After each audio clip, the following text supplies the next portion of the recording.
I am a 39 years old male, and I lost my son in 2019 due to a chronic heart condition. He was 15 years old. It was devastating and I just couldn't take it, especially when my family did little to nothing to support me during these difficult times. They didn't bring my son meals when he was at the hospital. They didn't let me go home and rest even for a few hours. They didn't take care of other things while I had a lot to deal with. I wasn't offered any help, just words. They'd just talk but do nothing. Despite the struggle, I've created an account for my son's college fund and kept putting whatever I could get at the time, and my son would talk about that a lot. He was depressed but always believed that he was going to get better and continue his education and attend college. I started saving money to keep him motivated and to make him feel like he could be like any other kid with hopes for a good future. He had a very close friend that's about the same age as him. They were friends for 5 years, and I can't express how his presence in my son's life helped him through the worst days. Sometimes his friend would spend the night with us and try to get my son to do activities and lighten up his mood all the time. To be frank, his friend was closer to him than his own family. He never stopped visiting and asking how I'm doing after my son's death.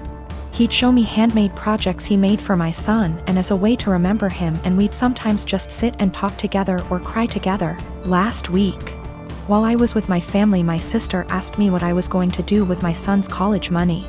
I didn't want to mention this, but since she asked, I told her that I will be giving the money to my son's friend. She barely even recognized his friend and was confused and said that my nephew deserves this money since he's family.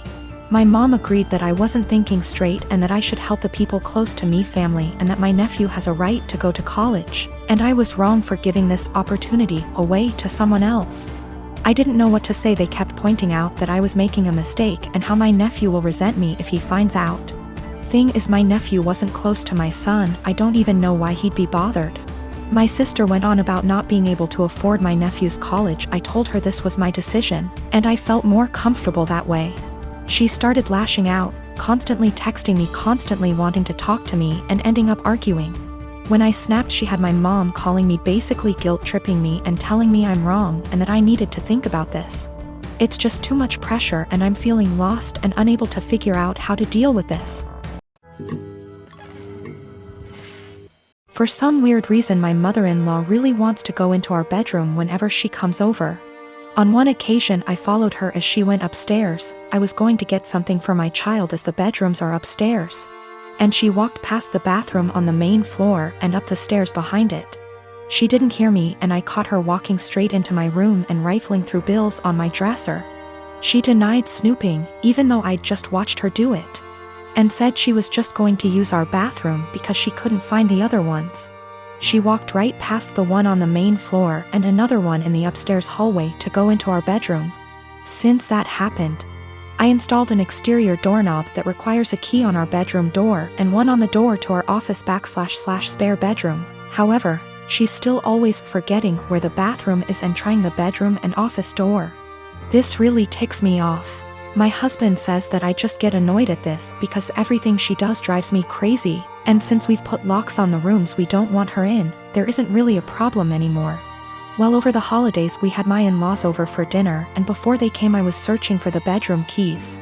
We hadn't used them in a while since we only lock the doors when mother-in-law comes over. My husband told me we didn't need to lock the doors since she wouldn't try to get into the rooms, and I insisted that she would because she loves to snoop. We went back and forth and decided to cover the doorknobs in superfine glitter to see if she tried them. I did this once before when husband didn't believe me about the snooping to prove she'd been in the rooms. Last time she ignored the glitter and we didn't say anything about it, but then my husband couldn't deny that she'd tried to snoop. So this time I covered the knobs in glitter, and for the office went a touch further and rigged a little folder of glitter over the door to the office before the in-laws came over. I left it one side unlocked, French doors, and it was set so if you walked in the room you would get covered in glitter. Husband goes out of his way to show his mom the main floor bathroom when they got here and specifically asks his parents and sister not to go upstairs. There's a baby gate so the kids can't get upstairs either. Well, guess who had to go to the bathroom and got covered in glitter and had it all over their hands and hair? She completely lost it and started screaming at me, so I yelled back, and now my husband is saying I went too far. Apparently her car is ruined now too because it's covered in glitter that she can't get cleaned up. I will be ordering some cellulose glitter that is biodegradable and safer for future projects. And if she comes over again, I will set up a camera. Or at least print out some fun fake documents so if she snoops again, she can at least find something interesting. I'm what the deaf, nonverbal audio, classify as hard hearing, HH. Because I can communicate with hearing person without resorting sign languages or notes. I met my boyfriend, Alan, who is deaf about a year ago. I was the only person he could communicate at work with ASL, even though I only could sign basic words. Later, he began to teach me in more advanced ASL and we found out we have so much in common in TV, movies, books, tastes with similar goals and desires in life that we became best friends that evolved into a romantic relationship. We're going strong 9 months now and we're compatible in every area. It's the best and healthiest relationship I ever had and I'm always excited and giddy to see him at work or when we wake up together. He feels the same and we're talking moving each other as soon his lease is up in 3 months from now. 2 months ago, we decided to meet each other parents which all are hearing. He's their only deaf son. Alan met mine and it went fabulous. Then we met his parents, Irma and Paul. I thought we got along because they were smiling, gushing and laughing, but I'm beginning to believe they were putting their best masks for the sake of their son. One time on a family's birthday parties, Irma said in front of the ladies with me next to her, "It's so impressive you can talk with that speech impediment. I barely can understand you myself." She said as jokingly manner, but no one laughed. Everyone glanced at each other awkwardly and I just stared at her. Then excused myself. At first I wasn't sure if she meant as generational ignorant way like, who's the woman in the relationship? To the gays. I didn't mention to my boyfriend because I was hoping it was only time remark. It wasn't. They made more comments, mostly Irma, about me struggling pronunciation or grammars, using sign language incorrectly and not teaching me the right one like Alan would do, or not having deaf//HH friends or not going more to deaf community and so on. It happened so gradual and subtle that I didn't realize they were being insulting to my face that to this day I still wonder. Most of the time they would make those comments without Alan nearby. I mentioned to Alan few times and he told me that maybe they were worried I might not understand the deaf culture. He talked to them that saying those things weren't helpful and he would appreciate if they would shut it up. They didn't.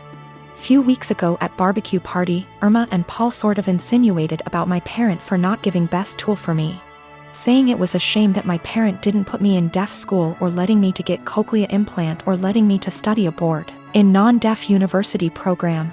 They made it sound as if my parent crippled me as person because my social and emotional network didn't consist the right people. This time I got angry and I said what they said was rude. That my parents made lot sacrifice for me and no one has the right to belittle for their choices about raising me. Alan caught at the end of the conversation, lip reading, and asked me what's going on. Not so surprisingly, Alan's parent threw me under the bus, remarking I was so sensitive after making such innocuous comment. Alan saw I was uncomfortable and asked me if I want to leave. I said yes, and we left. When we got home he asked me what they said to me. I didn't want to say what his parent told me because it was so ugly to talk about it, but I told him anyway, and he got upset for me. He FaceTimed them and said they shouldn't said that. He told them they crossed the line. They pretended they didn't know what I was talking about, that perhaps I misunderstood, considering I'm hard-hearing, which upset Alan even more. They ended arguing for a few minutes before Alan hung up. Since then, Alan has become desolate and needy. He apologized to me hundreds of times for not believing me what I said before. I told them that he has nothing to apologize because I wasn't sure if they were being snide toward me until now, and I'm not going to blame Alan for what his parents said to me. He told me he's thinking reducing contact with them, but I told Alan it wasn't necessary. He can do whatever he wants with his parent, but that I rather would not go to any of his family gathering or go his parents.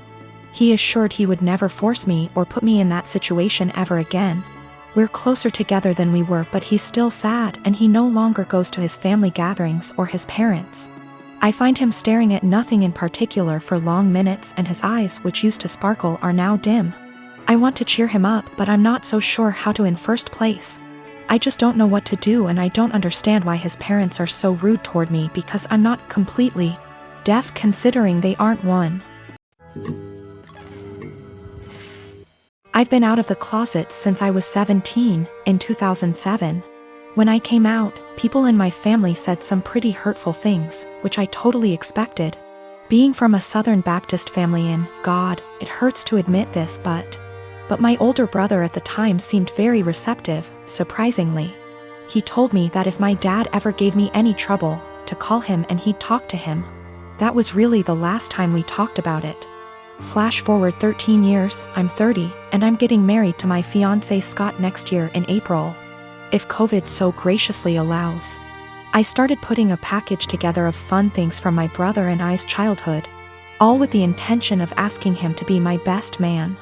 However, he called me 2 weeks ago, claiming he's wanted to talk to me about this for a long time. He went into the long tangent about how being gay is wrong and isn't what God wants. He said he thinks Scott is a nice guy and he loves me, but he doesn't think it's right that we're getting married. It was quite a shock, as Scott and I have stayed with him multiple times when we visit my hometown. To top it off, and what hurts perhaps the most, he said my 3-year-old niece, whom we adore, won't be coming to the wedding because he didn't want to have to explain to her what was going on here. Notice he only said that she wasn't coming to the wedding. I think he fully expected to still be invited after this.